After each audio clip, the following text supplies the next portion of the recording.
Halo teman Lestari, kembali lagi bersama saya Fernando Galak Ramadana dari Lestari Foundation. Di sini kita akan ngobrol yang kedua kalinya dan saya sudah ada teman sekaligus orang yang sudah melalang buana di kehidupan primata. Ini ibu primata kayaknya di masa depan. Bener nggak Kak Sel? Bisa dibilang, semoga aja. Oke, Kak Sel bisa perkenalan diri terlebih dahulu? Oke, halo teman-teman semua. Kenalin, aku Celia Nova Felicity, biasa dipanggil Celia. Kemudian aku saat ini bekerja di satu jaringan atau kelompok atau komunitas satwa liar lah bisa dibilang. Namanya IUCN SSC Indonesia Species Specialist Group. Nah, biasanya buat gampang nyingkatnya kita bilangnya IDSSG aja. ID SSG. SSG, oke. Ya, betul. Boleh diceritakan secara singkat nggak organisasinya itu kayak gimana sih? Oke, jadi sebenarnya Mm-mm. komunitas kita ini itu di bawah jaringan global, namanya Oke. IUCN. Nah, kepanjangannya International Union for Conservation and Nature. Jadi memang fokusnya ke pelestarian alam, satwa liar, dan juga flora. Nah, IUCN ini itu punya komisi-komisi. Ada Ah, 7 sekarang komisinya. Salah satunya komisi yang terbesar itu Species Survival Commission namanya, ah, SSC kita bilangnya. Dia fokus ke spesies-spesies. spesial. Nah, kemudian SSC ini beranak Punya lagi. lagi salah Ya. satunya Nah, primata. ada kelompok-kelompoknya nih, Kak. Dulu tuh kelompok-kelompoknya yang di bawah SSC ini Hmm? itu berdasarkan taksonomi lah istilahnya kita bilangnya. Jadi misalnya ada kelompok IUCN SSC Primate Specialist Group yang fokus ke primata. Ada IUCN SSC Rhino Species Specialist Group, dia fokus ke badak. Pada. Nah, akhirnya di tahun 2019-2020 lah itu dari IUCN SSC-nya ngarahin nih Hmm? supaya negara-negara punya juga kelompok tersebut. Jadi Semua sebelumnya negara, nggak ada. semua negara. Sebenarnya lebih didorong harapannya negara-negara punya. Dan Oke. akhirnya Indonesia, kita kan salah satu negara dengan biodiversity kedua tertinggi di dunia, kita mengajukan. Kalau yang pertama negara Yang apa? pertama Brazil, Oh, Brazil. dia Karena lebih punya banyak Amazon lagi ya. spesiesnya, bener. Nah, Oke. kita juara 2 nih. Oke, Begitu ceritanya. menarik sih. Terus ini kan kita ngobrol dalam rangka Hari Primata Nasional ya. Nasional, Nah, betul. itu boleh diceritain ya. Tadi katanya ada sejarah yang unik di balik Hari Primata Nasional ini. Oke, jadi tanggal 30 Januari kemarin ini Iya. kita kan baru ngerayain namanya Hari Primata Indonesia. Heeh. Jadi tingkatnya ya di Indonesia. Nah, sejarah uniknya tuh tahun 2001 dulu di bulan Januari juga ada satu yayasan sosial namanya Profauna. Mm-mm. Nah, dia nih fokusnya juga ke isu-isu sosial dan satwa liar lah. Mm. Tahun 2001 itu dia ngelakuin kampanye keliling di sekitar pulau-pulau Jawa dan Bali ya buat menyuarakan lah perlindungan primata Indonesia. Nah, itu kampanye yang bisa dibilang cukup besar sih. Mm. Namanya kalau nggak salah Primate Freedom Tour.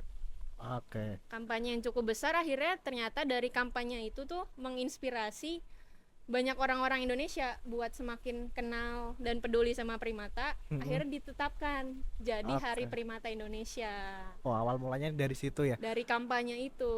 Terus ini Gitu. mungkin teman-teman yang menyaksikan kita mungkin bertanya-tanya, primata itu apa aja sih di dalamnya, hewan-hewannya atau spesiesnya gitu ya? Primata itu tergolong spesies atau jenis atau gimana itu? Oke, jadi kalau ini agak-agak ke istilah saintis dikit ya gitu Boleh, ya. boleh.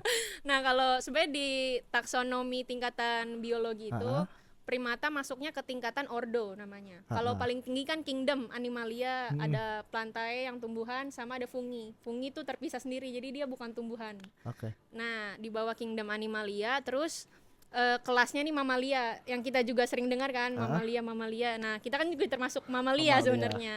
Nah, primata ini keunikannya adalah kenapa dia dibedain sama kelompok yang lain ya. Hmm, Dia punya volume otak yang cenderung lebih besar dibandingin kelompok mamalia lainnya. Terus juga cirinya ya kayak kita punya sepasang tangan dan tangan, kaki yang kaki. punya 5 jari. Nah, itu yang ngebedain primata sama kelompok lain sih. Terus kalau di Indonesia mungkin ya, Hmm. kita sebenarnya punya 5 kelompok besar primata.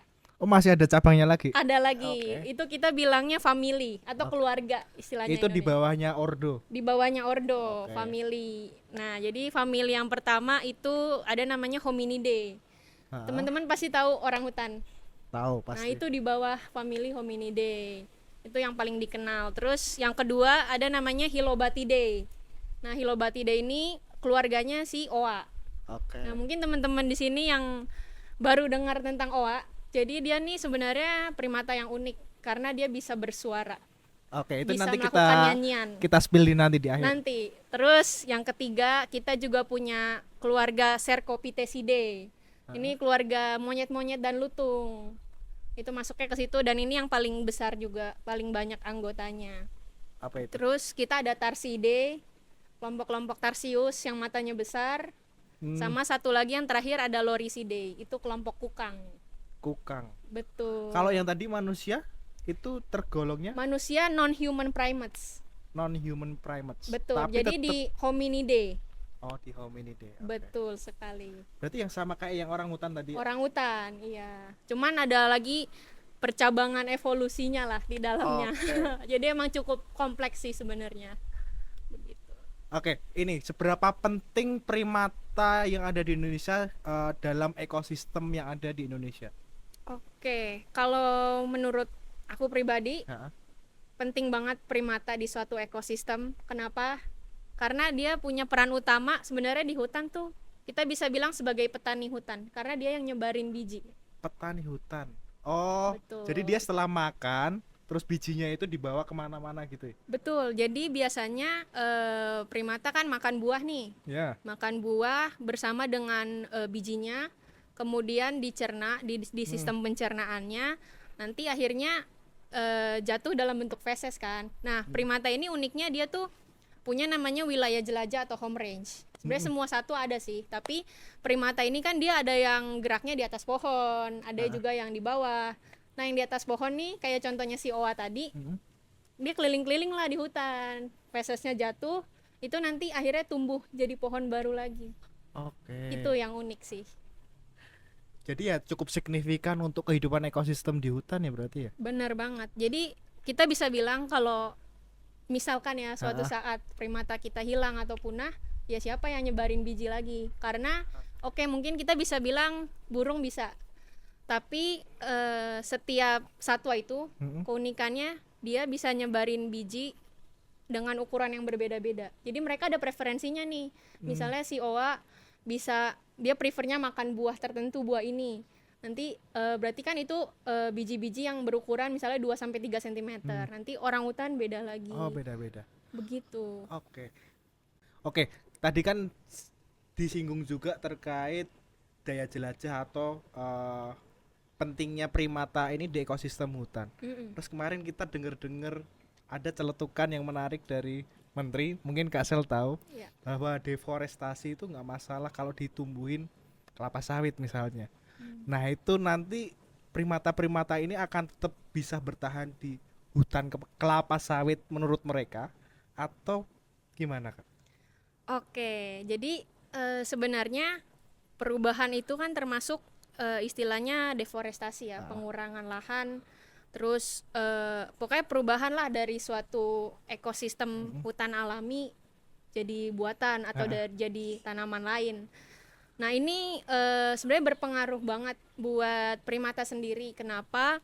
Karena beberapa jenis primata kayak kita katakanlah si oa tadi, dia ini terkenal hidupnya adalah arboreal. Jadi arboreal itu dia hidupnya di atas pohon dengan ketinggian di atas ya 2 meter ke atas lah. Jadi dia jarang banget turun ke bawah. Nah itu bisa dibayangin ketika ya pohon-pohon ditebang diganti dengan tanaman yang lain atau perubahan infrastruktur, jadi dia kehilangan habitatnya.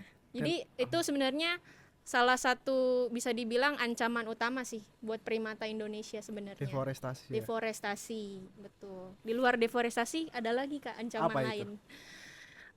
Di Indonesia itu kita masih berhadapan dengan masalah perburuan dan perdagangan liar untuk primata sendiri. Jadi kalau perdagangan dan perburuan ini banyak motivasinya itu macam-macam. Ada yang untuk kesenangan pribadi, biasanya dijadiin hewan peliharaan. Itu masih banyak di desa-desa. Terus ada juga yang biasa buat dijual lagi. Itu masih ada. Sama biasanya di daerah-daerah tertentu kayak di Kalimantan, di Sulawesi itu buat dijadikan makanan. Masih ada. Oke. Tadi ada yang untuk dipelihara pribadi ya. Betul. Kan kita dengar beberapa mungkin selebriti atau YouTuber atau sejenisnya, mereka klaim bahwa mereka melihara ini karena sudah punya izin. Nah, itu gimana? Ada tanggapan nggak? Nah, itu sebenarnya menarik, Kak. Jadi menurut saya pribadi ini satu kekeliruan jadinya untuk apa ya? Masyarakat gimana memandang satwa liar itu sendiri. Karena satwa liar ini ya namanya aja dia liar ya. Sebenarnya dia habitat alaminya di alam. Kalau dia dipelihara itu akan mengganggu perilaku alami dia. Kayak misalkan di alam dia kan nyari makanan sendiri, dia menjelajahi hutan, dia menghindari predator, dia ketemu banyak macam-macam lah di hutan. Itu perilaku alami dia, tapi ketika dia dipelihara dia nggak bisa apa ya, lama-lama akan kehilangan naturnya. Dan juga terkait pakan sih, biasa kan pakan di alam ya pakan-pakan alaminya, buah-buahan tersedia banyak, sedangkan ketika dipelihara ya pakan yang diberikan biasa berbeda, nutrisinya juga beda. Jadi sebenarnya ya satwa liar kita nggak boleh memelihara satwa liar, lebih baik di alam. Tapi kalau bayi yang dihasilkan dari primata yang dipelihara terus dikasih makanan-makanan oleh manusia, sama primata yang mereka makan dari hasil di hutan langsung, itu beda nggak sih? Beda banget. Oh beda. Beda. Bahkan ya itu di hutan mereka bisa apa ya? Pertama mereka diajarin oleh induknya bagaimana mencari makan, bagaimana bertahan hidup. Nah itu ada buah-buah tertentu ya dengan kandungannya sendiri. Kayak misalkan buah fikus itu kandungan yang tinggi untuk OA, seratnya tinggi. Jadi kalau di misalnya manusia melihara, ya kita nggak tahu kan dikasih makannya apa. Begitu. Ada satu lagi menarik, itu sekarang orang utan banyak yang ke pemukiman. Apakah itu juga pengaruh dari deforestasi? Betul. Nah jadi banyak satwa liar orang utan, termasuk selain orang utan ya harimau dan gajah biasanya itu sering berita yang diangkat kan masuk ke pemukiman, masuk ke wilayah warga. Nah sebenarnya ini adalah akibat dari deforestasi hutan. Jadi mereka kehilangan habitatnya, akhirnya mereka mencari wilayah lain yang bisa dibilang suitable lah buat mereka. Nah akhirnya ya karena ada warga yang tinggal di sekitar habitatnya si orang utan atau si satwa lain, ya dia masuk ke situ mencari makan gitu. Tapi seringkali yang diangkat kan itu ya orang utannya masuk ke pemukiman warga. Padahal sebetulnya kebalikan ya. Betul. Manusia yang masuk ke habitatnya orang utan. Terus ini tadi ada disebut perdagangan ilegal. Nah itu apa aja sih yang didagangkan oleh orang-orang yang nggak bertanggung jawab itu? Apakah hewan hidupnya atau organ-organnya atau apanya biasanya? Oke, jadi bisa dua-duanya Kak. Jadi bisa hewannya dalam bentuk masih utuh. Perdagangan ya tadi misalnya dia ngambil di hutan, terus dia kumpulin misalnya beberapa individu, kemudian akhirnya dia jual lagi kepada orang yang mau membeli atau memelihara. Nah biasanya itu jualannya lewat platform sosial media, paling banyak itu lewat Facebook. Facebook itu masih pada lolos, ataupun Instagram juga. Itu rahasia umum sebetulnya. Sekarang udah jadi rahasia umum. Tapi nggak ada strategi atau tindakan gitu ya?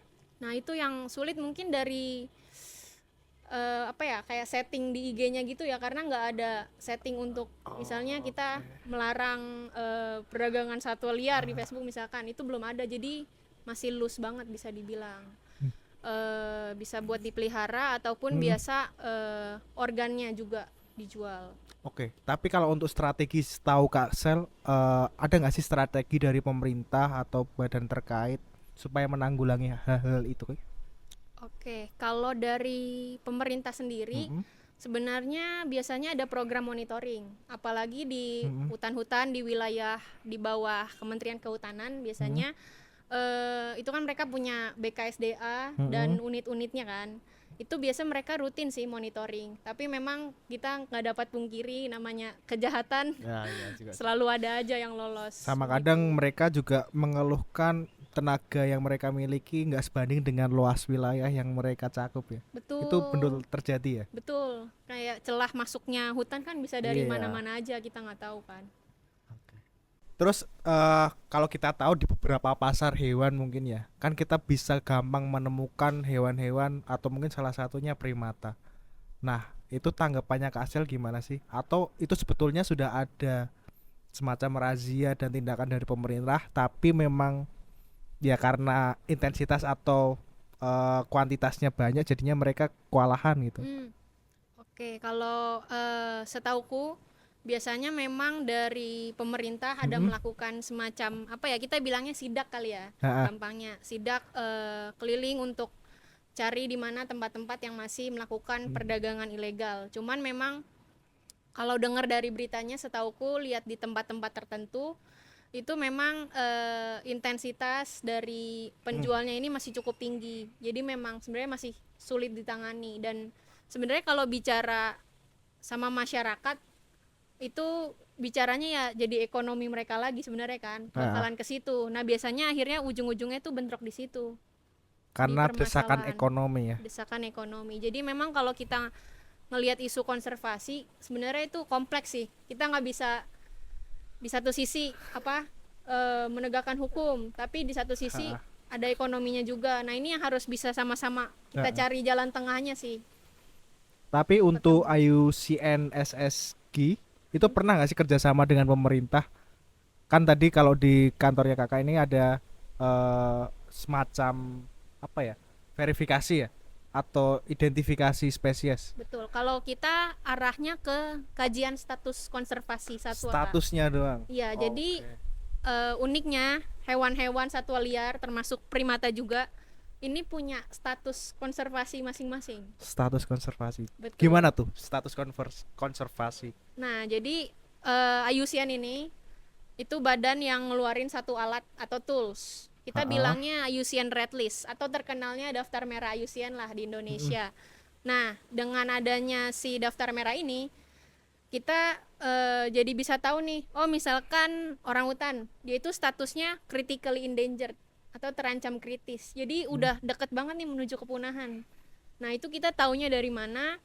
Itu kita kumpulin informasinya. Misalnya populasinya di alam itu sisa berapa individu. Terus kemungkinan dia bisa menghasilkan keturunan ini dalam jangka waktu berapa tahun. Oke. Terus ancamannya masih ada apa aja yang terjadi di alam. Nah, itu nanti dikalkulasi, dikompilasi, akhirnya keluarlah status itu. Nah, itu sebenarnya misi utama dan program utama IUCN. Oke. Kalau yang Gitu. hewan atau primata yang merah itu apa aja, Kak? Yang Banyak paling merah. Yang paling Paling merah. merah, ya. Jadi singkat cerita, di Indonesia nih kita ada 65 spesies primata yang sudah masuk ke banyak daftar banget merah IUCN itu. 60. 65. Wow. Nah, dari 65 itu 50 spesiesnya kita bisa katakan udah terancam.